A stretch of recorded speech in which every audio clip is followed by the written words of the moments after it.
अकबर के दरबार में एक दिन हंगामा हो गया। शाही रसोई घर से सोने का एक कलश चोरी हो गया था।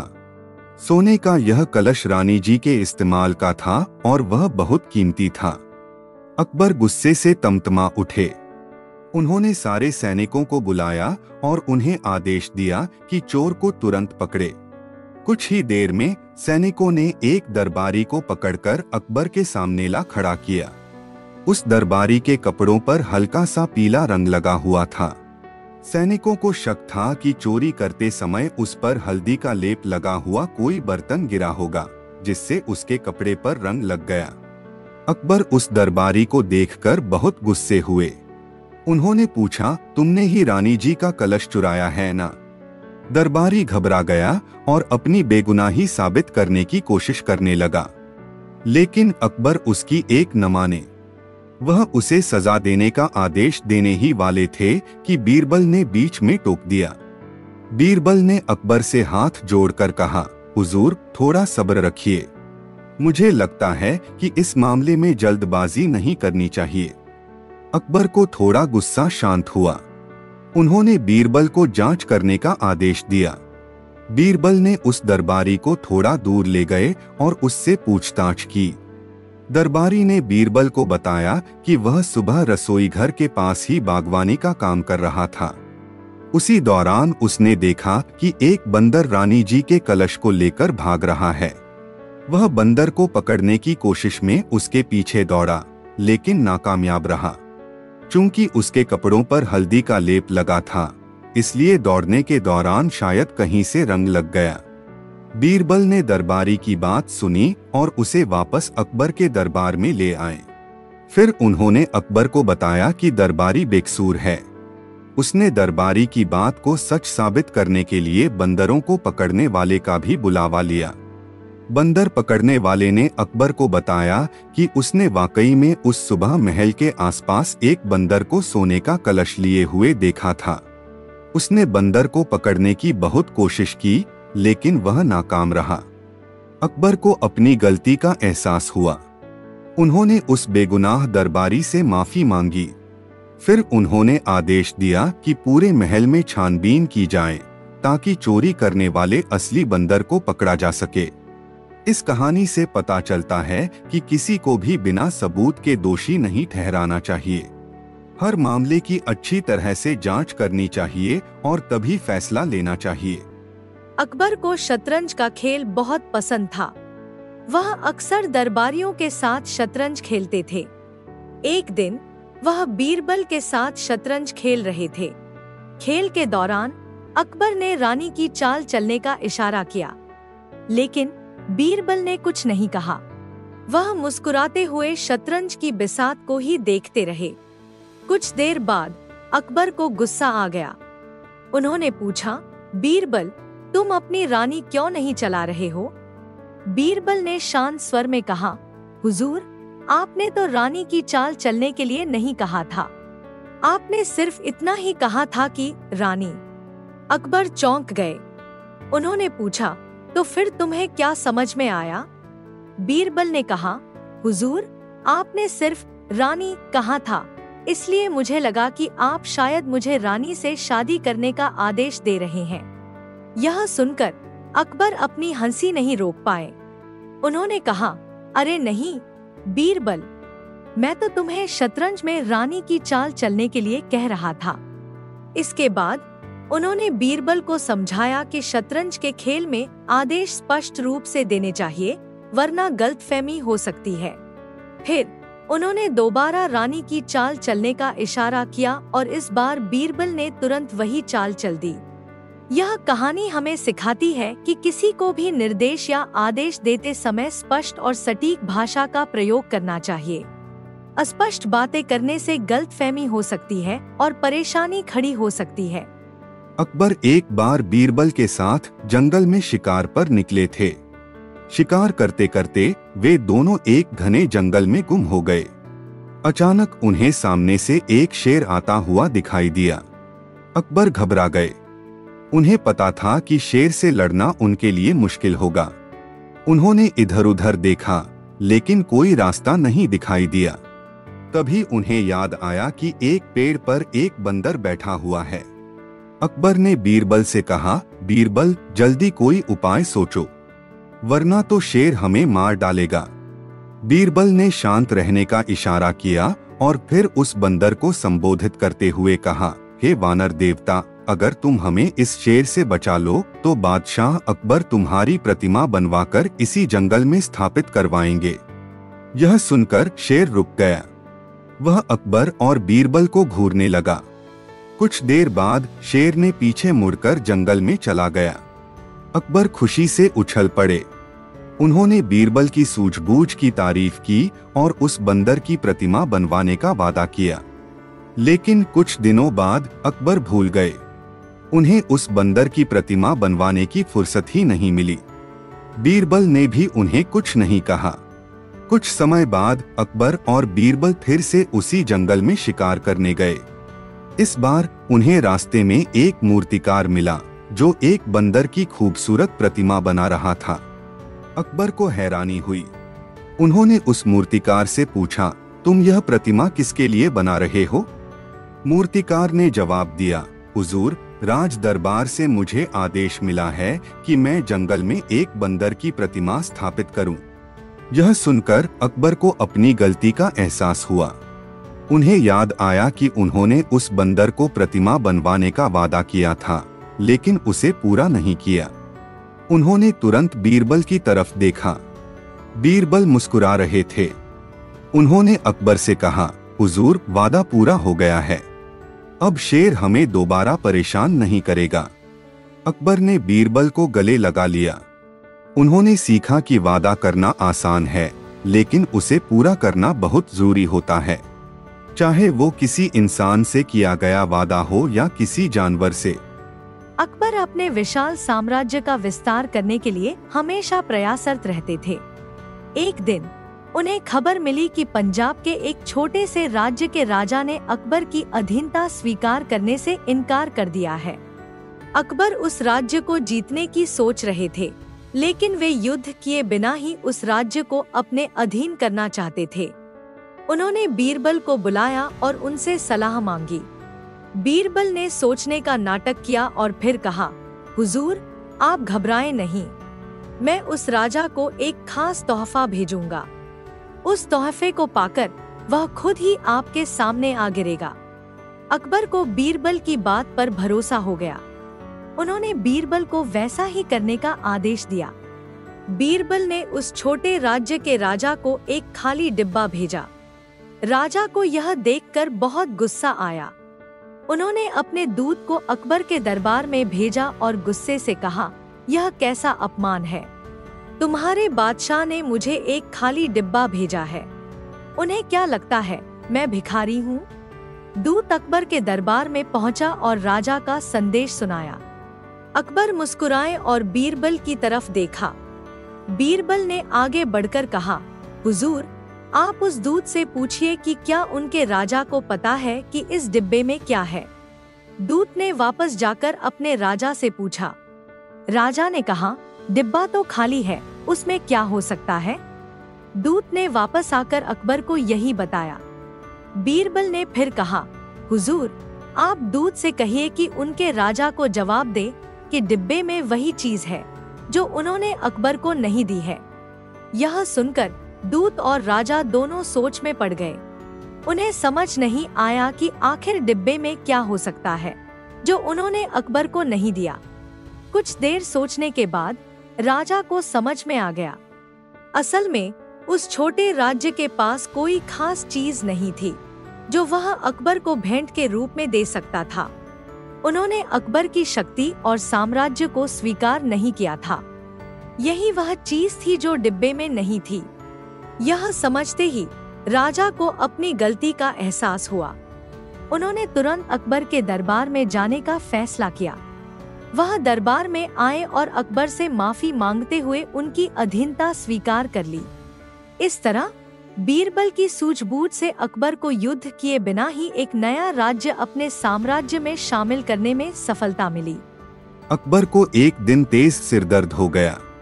हकीम आए, उन्होंने कई तरह की दवाइयाँ दी, लेकिन अकबर का दर्द कम होने का नाम नहीं ले रहा था। अकबर गुस्से और बेचैनी से तड़प रहे थे।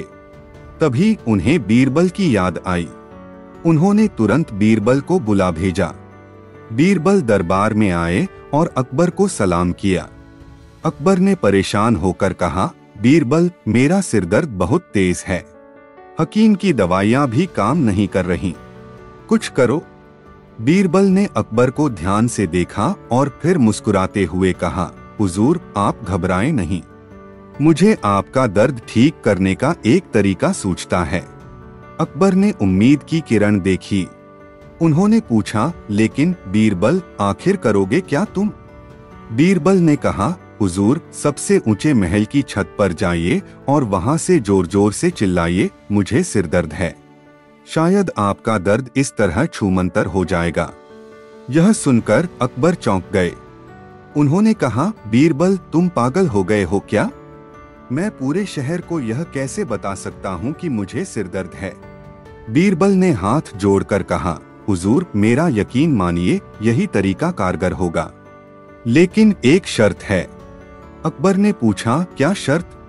बीरबल ने कहा, शर्त यह है कि छत पर चिल्लाने के बाद आपको यह भी कहना होगा कि लेकिन बीरबल को इससे भी ज्यादा दर्द हो रहा है। अकबर को बीरबल की बात समझ नहीं आई, लेकिन अपने दर्द से निजात पाने के लिए उन्होंने बीरबल की बात मानने का फैसला किया। अकबर महल की सबसे ऊंची छत पर गए और जोर जोर से चिल्लाए, मुझे सिरदर्द है। उन्होंने आसमान की तरफ देखा, लेकिन उनका दर्द कम नहीं हुआ। फिर उन्होंने बीरबल की बात को याद करते हुए कहा, लेकिन बीरबल को इससे भी ज्यादा दर्द हो रहा है। यह कहते ही अचानक अकबर का सिरदर्द गायब हो गया। वह हैरान रह गए। वह जल्दी से नीचे आए और बीरबल से पूछा, आखिर हुआ क्या?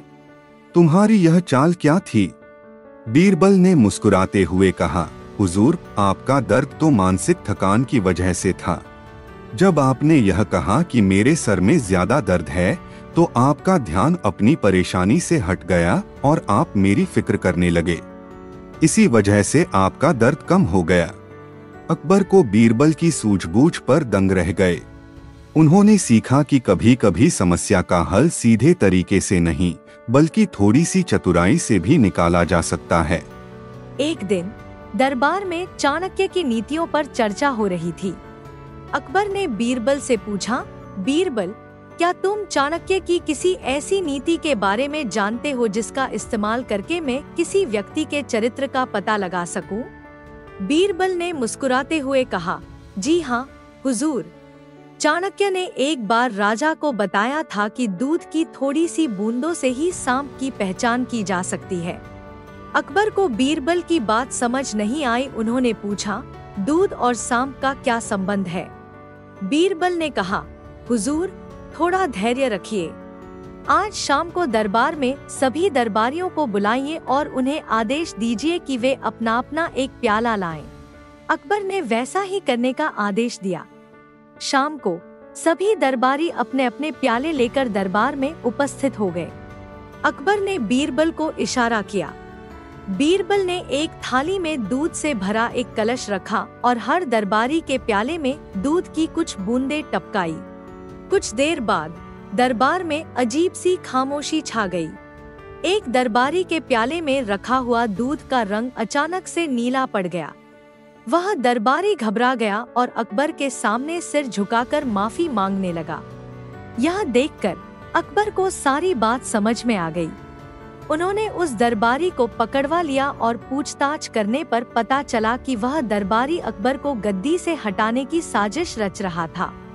चाणक्य की नीति के अनुसार दूध में जहर डालने पर उसका रंग बदल जाता है। इस तरह बीरबल की सूझबूझ और चाणक्य की नीति से अकबर को गद्दी बचाने में मदद मिली। अकबर को एक बार शिकायत मिली कि उनकी राजधानी में एक धूर्त व्यापारी रहता है। वह लोगों को ऊंचे दामों पर बेकार की चीजें बेचता है। अकबर इस समस्या का हल निकालना चाहते थे। उन्होंने बीरबल को बुलाया और कहा, बीरबल, हमें उस धूर्त व्यापारी को सबक सिखाना है। कुछ ऐसा करो कि वह अपनी गलती मान ले। बीरबल ने मुस्कुराकर कहा, हुजूर चिंता न करें, मैं उसे सबक जरूर दूंगा। दूसरे दिन बीरबल कुछ सैनिकों के साथ उस व्यापारी की दुकान के सामने खड़े हो गए। बीरबल ने ऊंची आवाज में कहा, ऐ लोगों, यह देखो, मैं हूँ जहांगीर। मैंने अभी अभी दूर देश से यात्रा की है और मेरे पास जादुई पत्थर हैं। ये पत्थर किसी भी चीज को सोने में बदल सकते हैं। यह सुनकर आसपास के सभी लोग इकट्ठा हो गए।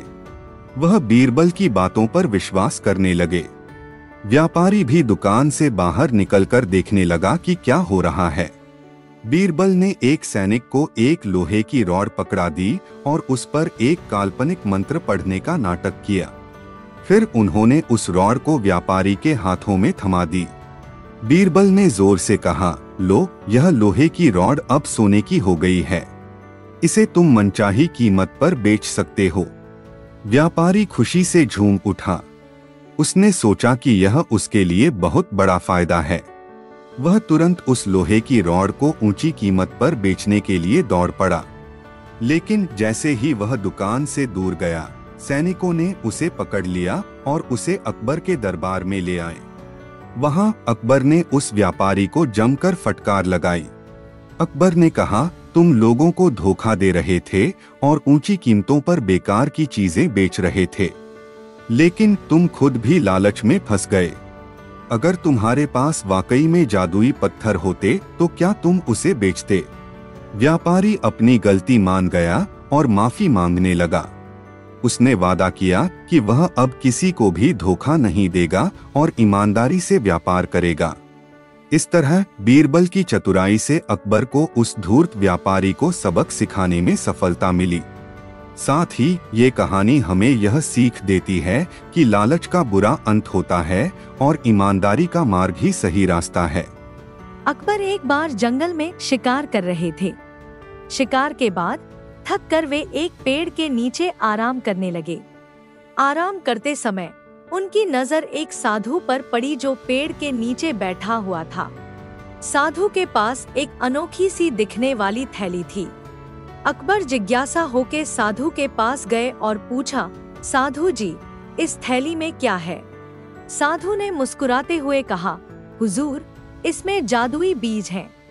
इन्हें जमीन में बोने से सोने का पेड़ उगता है। अकबर को साधु की बात पर विश्वास नहीं हुआ। उन्होंने पूछा, क्या आप मजाक कर रहे हैं? क्या वाकई में ऐसा हो सकता है? साधु ने कहा, हुजूर, मैं सच कह रहा हूँ। अगर आप चाहें तो मैं आपको एक बीज दे सकता हूँ। अकबर को लालच आ गया। उन्होंने सोचा कि अगर वाकई में ऐसा बीज होता है तो उनकी सारी परेशानियां दूर हो जाएंगी। उन्होंने साधु से एक बीज लिया। वापस महल आने के बाद अकबर ने बीज को अपने बाग में सबसे उपजाऊ जमीन में बो दिया। हर रोज वह बाग में जाकर पेड़ को उगते हुए देखने का इंतजार करते। लेकिन कई दिन बीत जाने के बाद भी वहां कोई पेड़ नहीं उगा। अकबर निराश हो गए। उन्हें लगा कि साधु ने उन्हें धोखा दिया है। उन्होंने बीरबल को बुलाया और उन्हें सारी कहानी बताई। बीरबल ने कहानी सुनकर हंस दिया। फिर उन्होंने अकबर को सलाह दी कि वे उस साधु को वापस बुलाएं। अकबर ने वैसा ही किया। कुछ दिनों बाद साधु फिर से अकबर के दरबार में आया। अकबर ने गुस्से से कहा, साधु जी, आपने मुझे धोखा दिया। मैंने उस बीज को बोया, लेकिन कोई सोने का पेड़ नहीं उगा।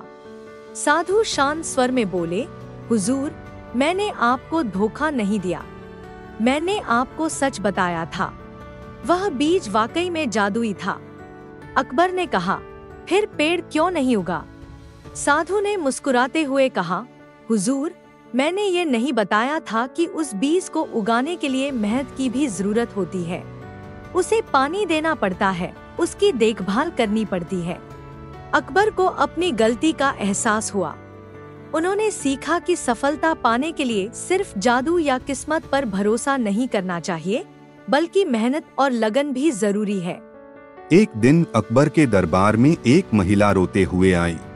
उसने कहा, हुजूर, इंसाफ दीजिए, मेरे गले का हीरे का हार किसी ने चुरा लिया है। अकबर ने पूछा, तुम्हें किस पर शक है? महिला ने कहा, हुजूर, मेरी पड़ोसन पर।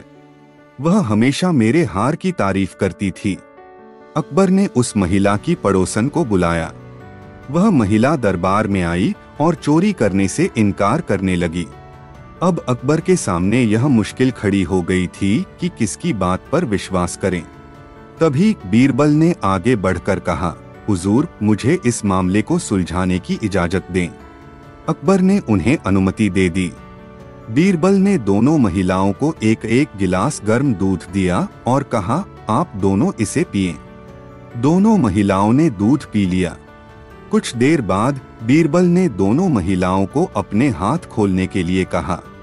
जिस महिला का हार चोरी हुआ था, उसके हाथ बिल्कुल सामान्य थे, लेकिन चोर महिला के हाथों से दूध टपकने लगा था।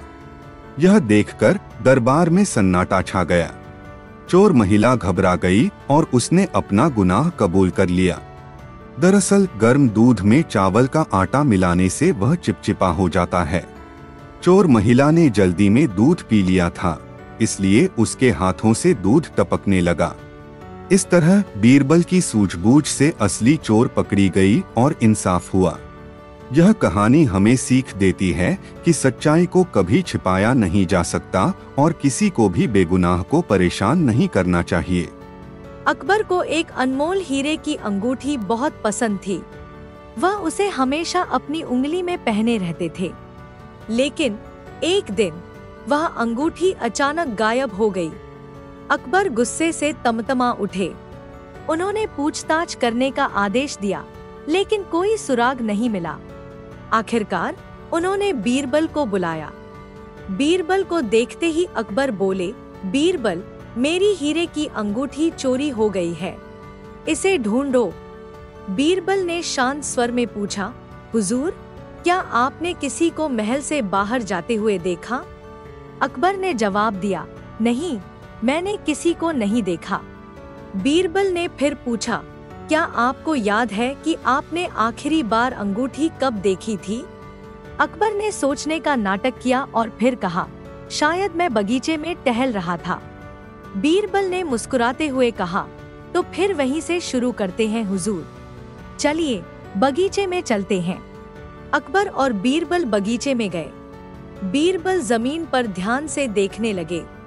कुछ देर बाद उन्हें एक छोटा सा छेद दिखाई दिया।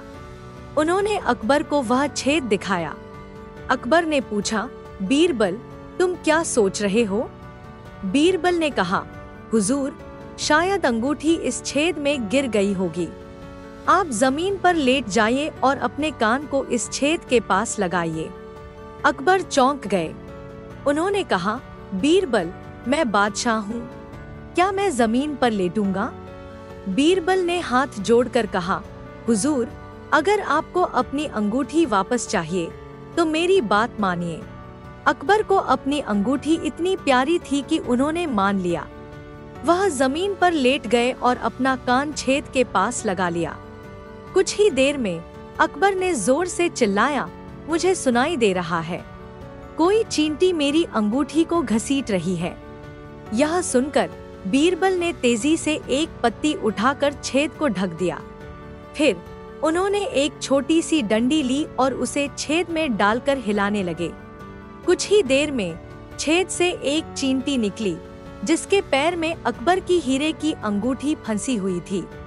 अकबर खुशी से उछल पड़े। उन्होंने बीरबल की सूझबूझ की तारीफ की। यह कहानी हमें सिखाती है कि समस्या को सुलझाने के लिए कभी कभी थोड़ा सा समझौता करना पड़ता है और साथ ही निर्देश भी स्पष्ट रूप से देने चाहिए।